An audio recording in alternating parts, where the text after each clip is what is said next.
One of my favorite terrines to make is a rum soaked cherry and pistachio pork pate.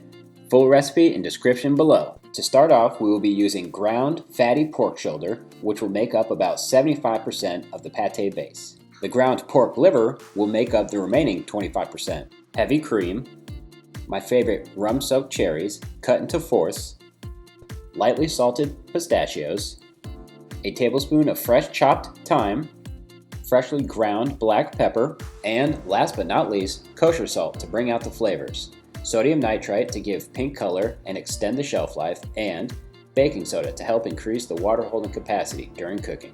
I'm going to be using this beautiful cherry red Le Creuset terrine mold that fits a kilo of meat perfectly inside, and my wonderful KitchenAid mixer with a paddle attachment.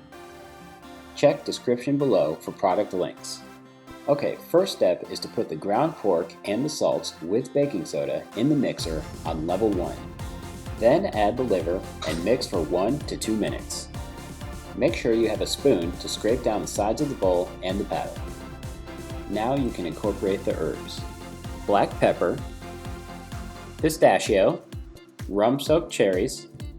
Let that mix for about 1 minute to help bind the ingredients in. Last but not least, you can drizzle the heavy cream in.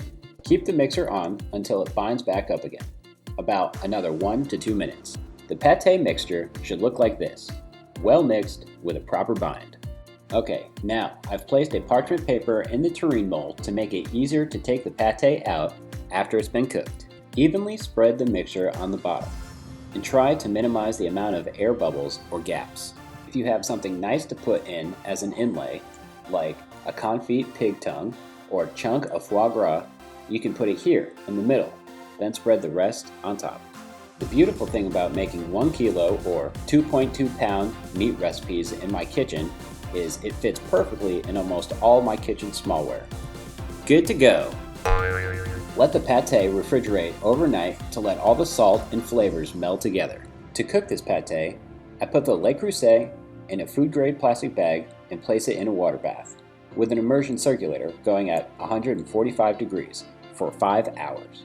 After the pate has cooked for 5 hours, let it sit in the refrigerator overnight to completely chill before cutting into it. Okay, let's see what we got here. Oh yeah, looks and smells great. Oh man, look how beautiful it is. Each slice should have some cherries and pistachios in it. Nice and tender texture, still super moist. This pate will be an absolute killer on a charcuterie board, just like this one. Thanks for watching.